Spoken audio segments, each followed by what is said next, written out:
बिस्मिल्लाहिर्रहमानिर्रहीम। अस्सलामु अलैकुम वरहमतुल्लाहि वबरकातुहू। अल्लाह जब किसी बंदे से मोहब्बत करता है तो क्या करता है? मैंने लास्ट वीडियो में जैसे बताया था, बिना टाइम वेस्ट किए मैं अपनी बात को कंटिन्यू करती हूँ। छठी निशानी, उसे तौबा की तौफीक मिलती है। गुनाह हो गया, फ़ौरन मायूस मत हो जाइए। शैतान चाहता है कि आप कहें कि मैं बहुत गुनाहगार हूँ, अल्लाह मुझे माफ़ नहीं करेगा। ये शैतान की सोच है, लेकिन ये सोच आपको अल्लाह से दूर करती है। कुरान में अल्लाह ताला फरमाते हैं कि अल्लाह की रहमत से मायूस ना हो। जब तक ज़िंदगी है, अल्लाह की तरफ लौटने का दरवाज़ा खुला है। 7वीं निशानी है, दिल में अल्लाह का ज़िक्र बसने लगता है। कभी आपने महसूस किया कि परेशान होने पर आपका दिल खुद ब खुद कहता है, अल्लाह है ना? यही यकीन इंसान को संभालता है। कुरान में अल्लाह ताला फरमाता है कि बेशक अल्लाह के ज़िक्र से दिलों को इत्मीनान मिलता है। दुनिया आपको छोड़ दे, लोग आपको समझ ना पाएं, आपकी बात सुनने वाला कोई ना हो, लेकिन अगर आपका दिल कहता है कि मेरा अल्लाह मुझे देख रहा है, तो आप बिल्कुल अकेले नहीं हैं। 8वीं निशानी, अल्लाह उसे अपने फ़ैसले पर राज़ी करना सिखाता है। ये बहुत मुश्किल मकाम है।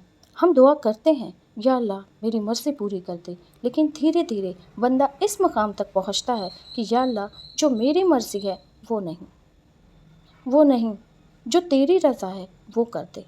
यही तवक्कुल है। कभी रिश्ता नहीं मिलता, कभी नौकरी नहीं मिलती, कभी औलाद नहीं मिलती, कभी कोई अपना दूर हो जाता है, कभी दुआ में देर होती है और हम टूट जाते हैं। लेकिन शायद अल्लाह हमें ये सिखा रहा होता है कि तुम मुझे पकड़ लो, मैं तुम्हारे लिए काफ़ी हूँ। अगर आज आपकी ज़िंदगी मुश्किल है, तो सिर्फ ये देखकर फ़ैसला मत कीजिए कि अल्लाह हम आपसे नाराज़ है। अपने आप से पूछिए, क्या ये परेशानी मुझे नमाज के करीब ला रही है? क्या मैं पहले से ज़्यादा दुआ कर रहा हूँ या कर रही हूँ? क्या मेरा दिल तौबा की तरफ जा रहा है? क्या मैं गुनाह छोड़ने की कोशिश कर रही हूँ? क्या मैं अल्लाह पर पहले से ज़्यादा भरोसा करने लगी हूँ? अगर हाँ, तो अपनी परेशानी के बीच अल्लाह का शुक्र अदा कीजिए, क्योंकि हो सकता है आपकी ज़िंदगी का ये मुश्किल दौर आपको उस मकाम तक ले जा रहा हो जहां आपका दिल पहले कभी नहीं पहुंचा था। लेकिन एक ज़रूरी बात, हर परेशानी को ये समझ लेना कि अल्लाह मुझसे मोहब्बत करता है, इसलिए मुझे मुसीबत दे, सही तरीक़ा भी नहीं है। मुसीबत कभी आजमाइश होती है, कभी इंसान के अपने अमाल का नतीजा, कभी दुनिया के बहुत से ऐसे हालात का हिस्सा होती है।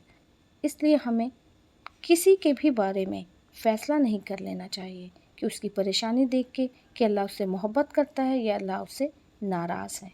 ये इल्म सिर्फ़ और सिर्फ अल्लाह के पास है। हमारा काम है मुसीबत में सब्र, नेमतों में शुक्र, और अल्लाह जिस हाल में रखे उसका शुक्र भेजना, उसकी तरफ लौटना। अब एक बात और, अगर हमसे गुनाह हुए हैं तो हमें माफ़ फरमा दे। अल्लाह से ये मांगिए, हमारे दिलों को अपनी मोहब्बत से भर दे।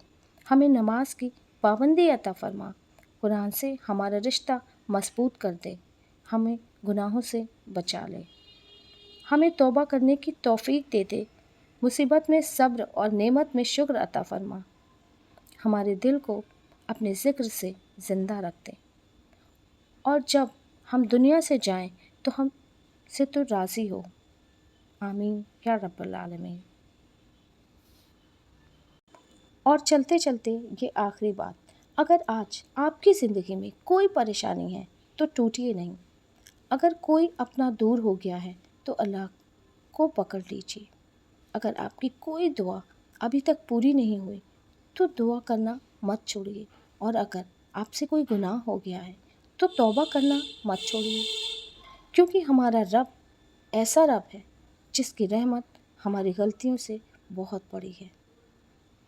अल्लाह सुब्हाना व तआला से अपना रिश्ता मजबूत कर लीजिए, फिर दुनिया की हर परेशानी के बीच भी दिल को सुकून मिल जाएगा।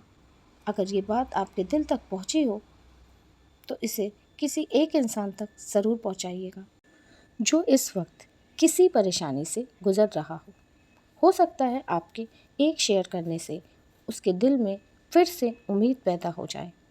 اللہ ہم سب کو اپنی محبت، رحمت اور رضا نصیب فرمائے، آمین۔ اس کے ساتھ اب میں اجازت چاہوں گی، پھر ملاقات ہوگی انشاءاللہ ایک نیکسٹ ویڈیو میں۔ السلام علیکم ورحمۃ اللہ وبرکاتہ۔